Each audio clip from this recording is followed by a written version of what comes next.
Experiencias de paramédicos. Como paramédico, ¿cuál es la peor cosa a la que te has tenido que enfrentar? Sin duda, como seguramente otros profesionales de la medicina de urgencias le dirán, el trabajo más difícil que tenemos que afrontar es el de los niños muertos o moribundos. Es el único trabajo que te hará encoger el estómago al verlo en la pantalla, sin importar la experiencia del profesional. Afortunadamente, estos trabajos son muy poco frecuentes.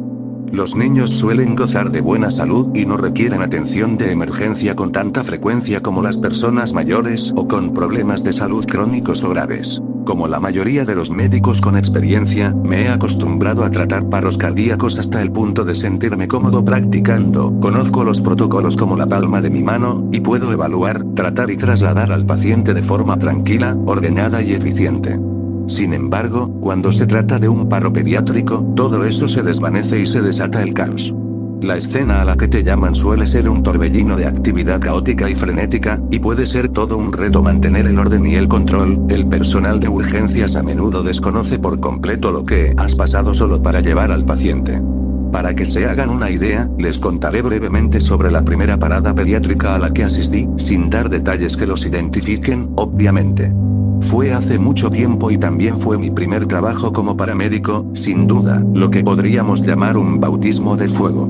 Me llamaron para atender a una adolescente que estaba en paro cardíaco y le estaban practicando RCP. Al llegar a casa, un policía que también suele enviar a la policía a paros pediátricos, me acompañó al piso de arriba, junto con sus colegas, un par de minutos antes que la ambulancia. La niña estaba en el suelo de su habitación, con otro policía arrodillado junto a ella practicándole una excelente RCP. Había varios agentes más en la habitación intentando calmar y contener a la familia de la niña, que estaba muy angustiada. Mientras mis colegas y yo empezábamos a trabajar con la paciente, que efectivamente presentaba un paro cardíaco confirmado, obtuvimos algunos datos de la historia clínica de los agentes de policía. La familia había entrado en la habitación a investigar después de que la niña no se hubiera levantado para ir a la escuela.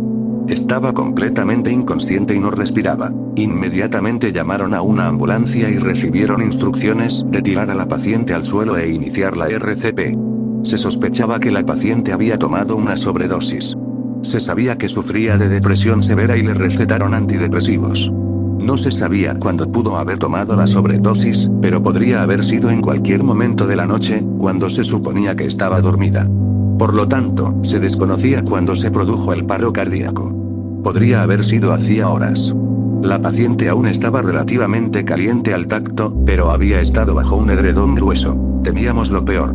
La paciente no respondía a la adrenalina y permaneció en asistolia, línea plana en el EEG, durante todos nuestros intentos. Sin embargo, hicimos todo lo posible y la llevamos a urgencias pediátricas más cercana. La declararon muerta al llegar. Mi único recuerdo imborrable de ese trabajo fue estar arrodillada, canalizando a la paciente para administrarle fluidos intravenosos y adrenalina. Su madre estaba arrodillada junto a mí. Gritaba a todo pulmón. Las únicas palabras que podía articular eran: despierta. Por favor. Despierta. Tengo hijos. No hace falta mucha empatía para imaginar el estado de horror y pánico extremo que experimentó en ese momento. Luché por contener las lágrimas. Fue realmente horrible. Cuando llegué a casa esa noche, abracé a mis hijos durante horas. Debieron pensar que estaba loca, pero los niños son muy intuitivos y percibieron que necesitaba ese contacto, y fueron muy amables y comprensivos conmigo, a pesar de ser muy pequeña. Increíblemente, logré llegar al trabajo al día siguiente. Con algo de miedo, obviamente. Pensé que cada día sería como el primero. Por suerte, como dije, estos trabajos son poco comunes, y no pasaron muchos meses antes de que me enviaran a otro paro pediátrico. Qué mala suerte haber conseguido este trabajo en el primer llamado de mi primer turno. Descansa en paz, señorita. Nunca te olvidaré.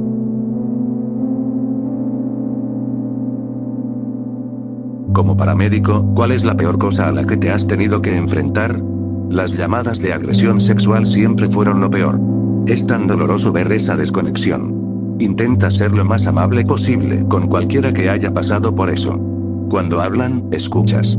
Luego, registras cada detalle en tu informe, con la esperanza de que algo de su historia, en esos terribles momentos posteriores al suceso, pueda usarse para poner a los responsables tras las rejas. Fracturas por torsión en niños pequeños.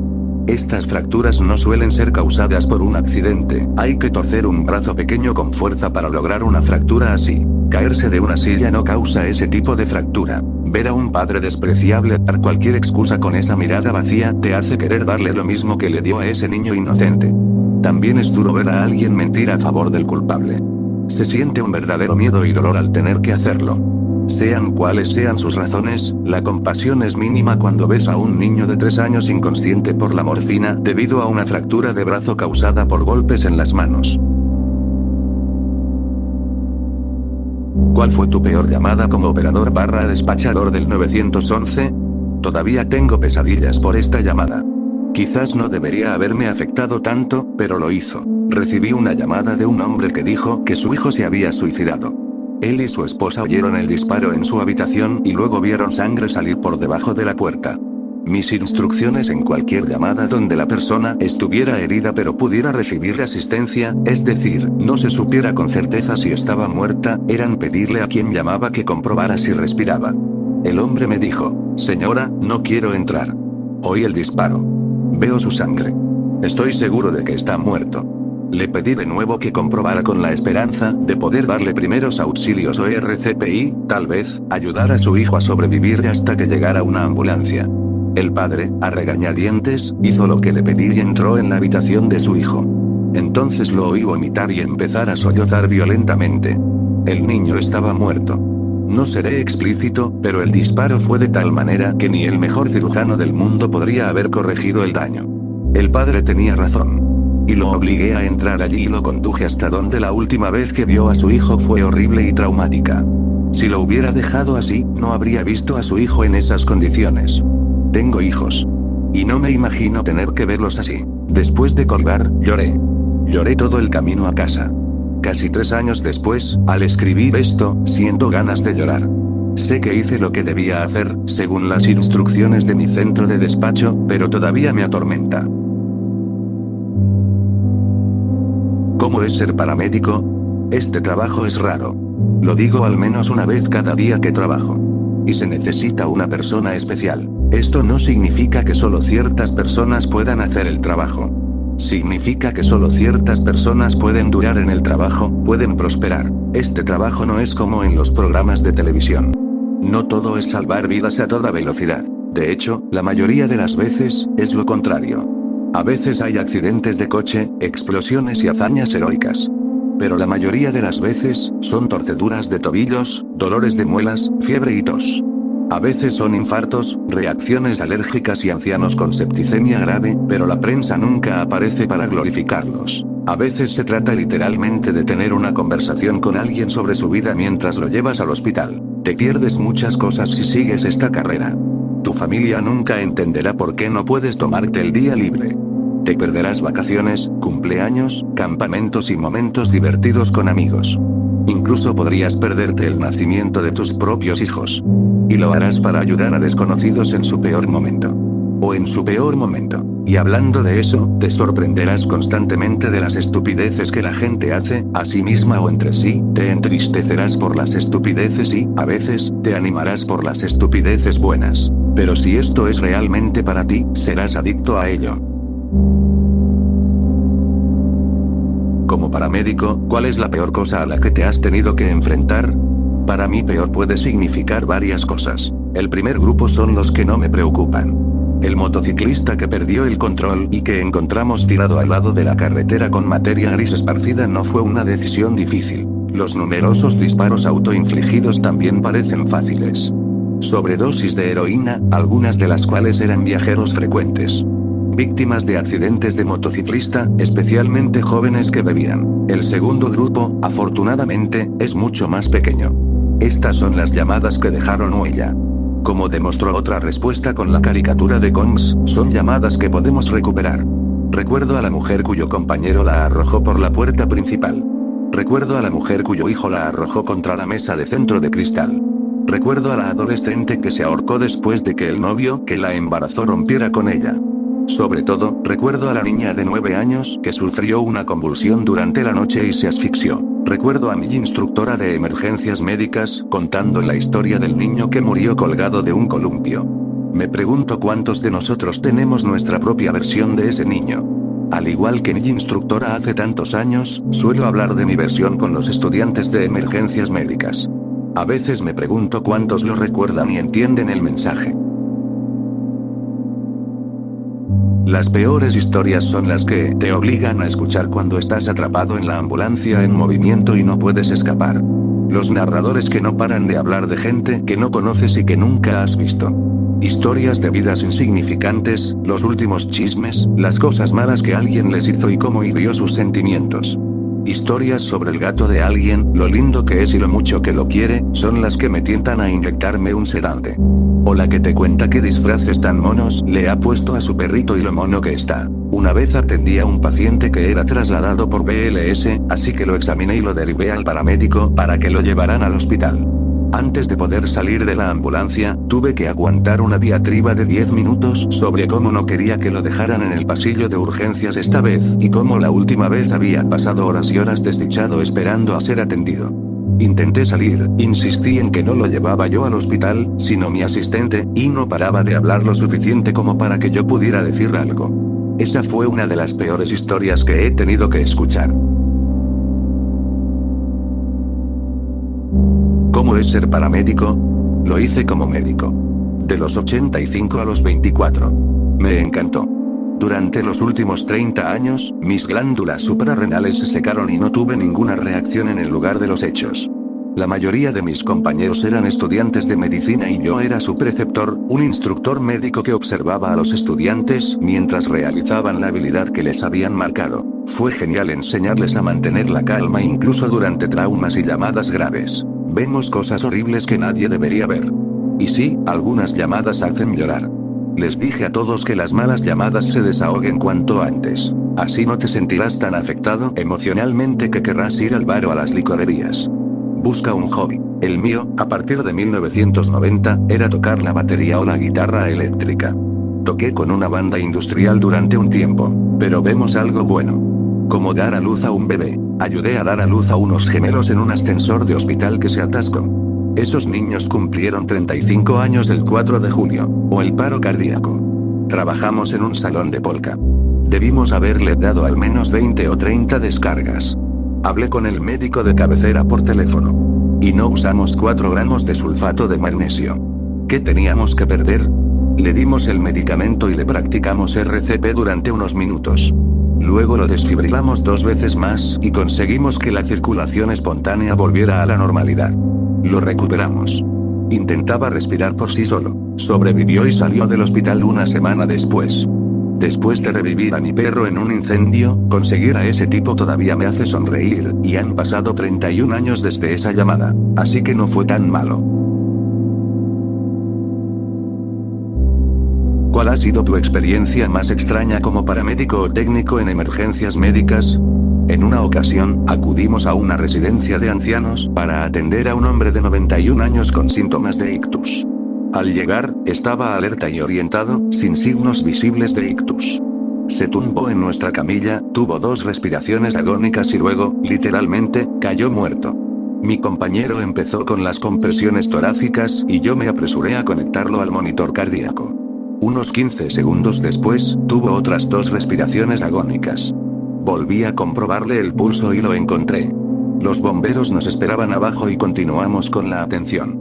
De camino al hospital, empezó a recuperar la consciencia y, para cuando le trasladamos, estaba completamente despierto y hablaba, sin recordar lo sucedido. Fue lo más extraño que he visto en mi vida. Ni siquiera le había analizado el ritmo cardíaco, y mucho menos le había aplicado una descarga. Simplemente regresó. Fue muy extraño. Como paramédico, ¿cuál es la peor escena a la que has asistido? Junio de 1975 en el aeropuerto Kennedy de Nueva York, el vuelo 60 de Eastern Airlines, un 727 a las 3:30 p.m. aproximadamente, durante tormentas, lluvia, niebla y fuertes vientos, al aproximarse a la pista, golpeó la cizalladura del viento y se estrelló aproximadamente a 200 pies antes de la pista. En Rockaway, que murieron 120 personas. Hubo una docena de sobrevivientes, 2 de los cuales eran miembros de la tripulación. Cuando se transmitió la noticia del accidente, los equipos de respuesta de JFK y de Nueva York, Queens y Brooklyn, así como los departamentos de voluntarios del cercano condado de Nassau y todas las ambulancias de los departamentos de bomberos locales pagados y voluntarios estaban presentes. Este había sido el peor desastre aéreo en la historia de Estados Unidos en ese momento. La autopista de peaje de Rockaway es una vía importante que conecta el condado de Nassau y el condado de Queens, donde normalmente hay decenas o incluso cientos de automóviles en tráfico intenso durante los próximos 30 minutos. Por alguna razón, el tráfico era ligero y se informó que una motocicleta fue atropellada.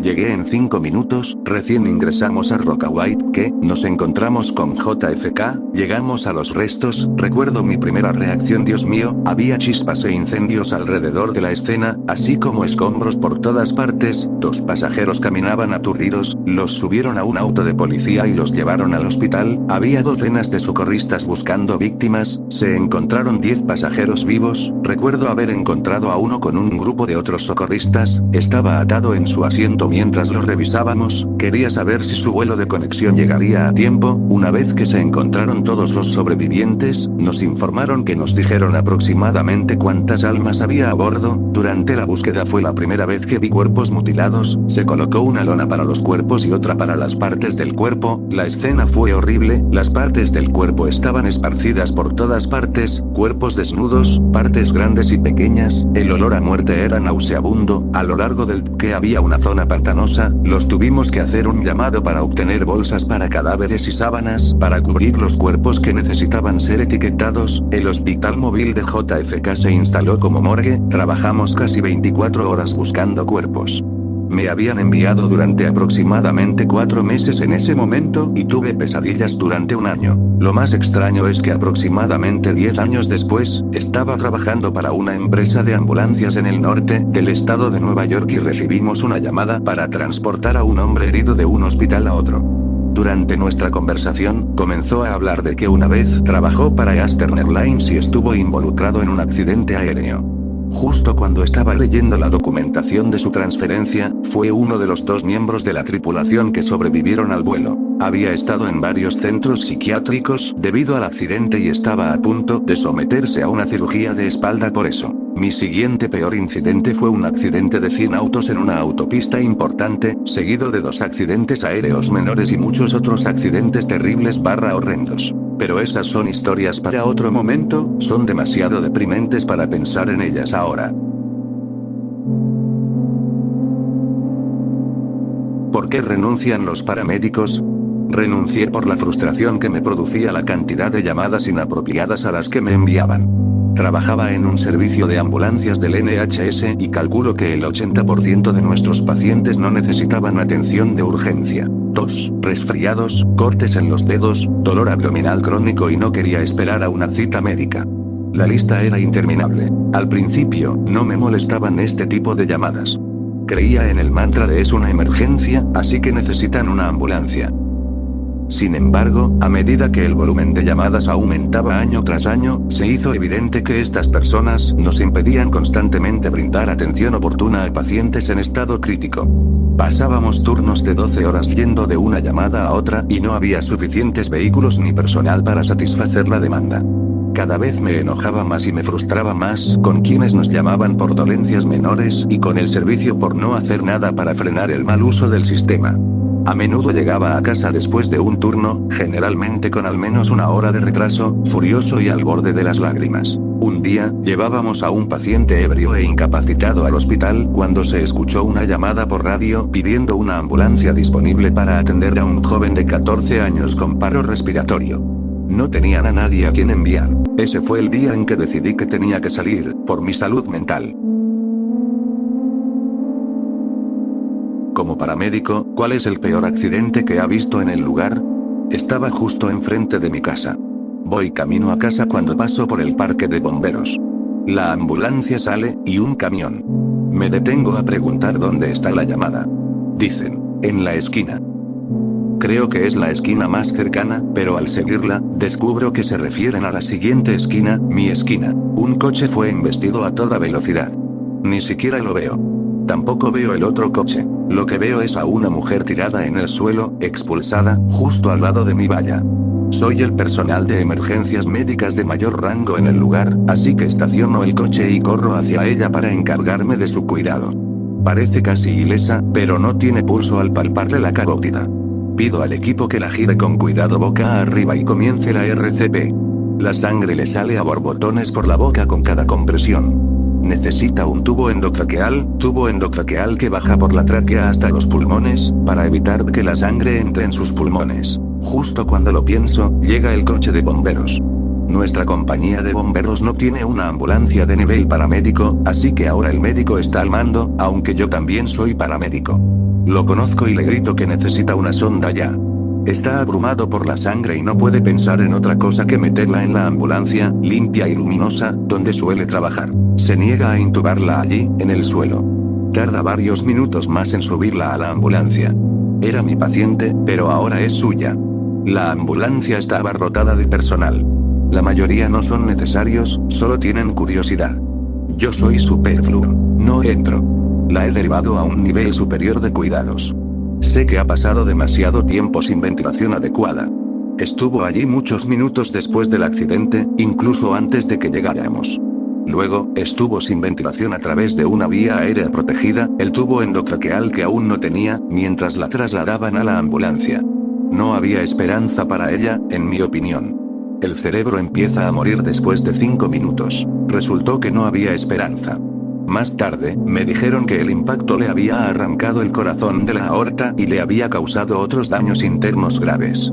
Así que nunca tuvo una oportunidad. De ahí salía toda la sangre de sus vías respiratorias con cada compresión de RCP.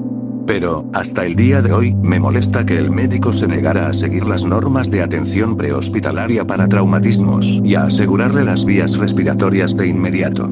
Aunque no hubiera importado, debería hacerse bien siempre. No ponemos en riesgo el bienestar del paciente para entrar en el ordenado espacio de trabajo de una ambulancia. Debemos brindarle la atención necesaria, ABC, vía respiratoria, respiración, circulación, inmediatamente, en el lugar de los hechos, in situ. Al día siguiente, inspeccioné mi jardín. Su coche, un Lincoln enorme y viejo, había recibido un impacto tan fuerte que algunos pedazos habían volado 24 metros. Su tanque de gasolina había volado sobre mi casa y había aterrizado en el patio trasero. El pequeño cornejo que había allí murió por la gasolina. Mi esposo encontró pedazos de ese coche mientras cortaba el césped, durante años. Mis perros, incluso el grande y resistente pastor alemán K9, se negaron a entrar en ese rincón del jardín. El inmenso ruido del impacto debió asustarlos mucho, sentados en ese rincón, donde solían esperarme a casa. Tuve que llevarlos con correa y luego sentarme con ellos para ayudarlos a sobreponerse. Por cierto, como suele pasar, el conductor del otro coche estaba tan borracho que no sufrió ningún daño. Pero debió de ser un impacto fuerte, porque vi la huella de 2 rodillas en el salpicadero, junto a la guantera. Así que alerté a la policía de que podría haber un pasajero. Lo registraron y lo encontraron, también muy borracho, caminando varios kilómetros por la carretera. ¿Cuál fue tu peor experiencia como técnico en emergencias médicas o paramédico? Siendo el paciente, como paramédico. Hice trabajos de construcción fuera de servicio y estaba ayudando a construir una iglesia. Levantamos 50 de las 56 cerchas del techo de tijera el sábado antes del anochecer. El domingo, unas 200 personas tuvieron un servicio religioso al aire libre en el edificio, sin techo. Mi turno en el departamento de bomberos era el lunes. Intercambié 4 horas con otro bombero, para que pudiéramos terminar de colgar las cerchas. Temía que debido a una forma inusual en que el ingeniero de cerchas insistió en que las claváramos, pudieran fallar. Subí al área del balcón, nadie tocó las cerchas, y la grúa fue a buscar las últimas 6 cerchas del área de tendido. Escuché lo que sonó como un disparo de rifle cerca de la parte trasera del edificio, cuando una cercha explotó en pedazos, haciendo que todas cayeran como fichas de dominó alineadas. Me lancé para escapar, pero aterricé sobre una pared interior sin terminar, con cerca de 50,000 libras aterrizando encima de mí, al otro lado de la pared. Entiendo que lo único, aparte de Dios, que evitó que me partieran en 2 fue mi cinta métrica, cerca de la espalda. No perdí el conocimiento y vi como aproximadamente un tercio de mi volumen sanguíneo caía al suelo mientras usaban la grúa para levantar las capas de armadura y liberarme. Mi mejor amigo y compañero de un día llegó para transportarme. Me inyectó varias vías intravenosas de calibre 14 con LR y me metió 2 bolsas. Me aplicó MAST, me colocó una camilla y me cargó. El hospital se enteró del accidente y pidió detalles. No tuvo tiempo de informar. Le pedí sus notas y presenté el informe yo mismo, pero hasta que empecé a leer, no supe lo mal que estaba. Hospital H, médico 1, ¿puede darnos un informe? Yo, a la espera. H, despejado. M, médico 1 al hospital WH, aquí el paramédico N7, vamos con un hombre de 27 años, Jerry Aberland, paciente del Dr. C, que sufrió una lesión por aplastamiento por graveolos. Al llegar, se palpaba presión arterial de 68, pulso de 146, frecuencia respiratoria de 19 y despejado. Se colocó vía intravenosa bilateral en axón y antebrazo abierto, 2000 cc de LR a bordo. Se aplicó MAST, columna inmovilizada. Signos vitales en este momento. Presión arterial de 120, 90, pulso de 80, frecuencia respiratoria de 20. Silencio. Entonces, médico 1, ¿podría repetir el paramédico N? Sí, el poder de la oración y la excelente atención médica es asombroso. Me separaron completamente el bazo, me partieron los intestinos en 22 partes diferentes, me dañaron la vena porta y la vena cava inferior, me inyectaron 34 unidades de sangre en una cirugía, y sí, 35 años después. Y sigo en pie. ¿Cuál ha sido la peor llamada al 911 que has recibido como paramédico? Como paramédico, he visto llamadas difíciles y disfruto escuchando otras. No suelo desenterrar malos recuerdos, pero les contaré mi peor experiencia. Nos llamaron por un ahogamiento. Llegamos y era un ahogamiento doble. Una abuela y un nieto.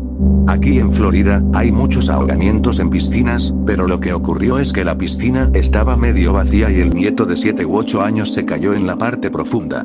La abuela se metió para salvarlo y se ahogó. Nos detuvimos y uno de los bomberos nos guió hasta el patio trasero. Los bomberos acababan de sacar al niño del agua y tenían a la abuela en una tabla de ejercicios, secándola. Les dije a los bomberos que yo me encargaría del niño y que ellos se llevarían a la abuela. Solo se oía al abuelo llorando y llorando de fondo. Había personal de emergencia de al menos 4 agencias diferentes en el lugar y las fuerzas del orden cerraron las calles y nos escoltaron hasta el hospital. Sabía que no íbamos a recuperar al niño, pero teníamos que darle la mejor oportunidad posible. La abuela no estaba mejor. No me imagino lo que estaba pasando el abuelo, pero me dolió mucho. Todavía revivo esa llamada en mis pesadillas.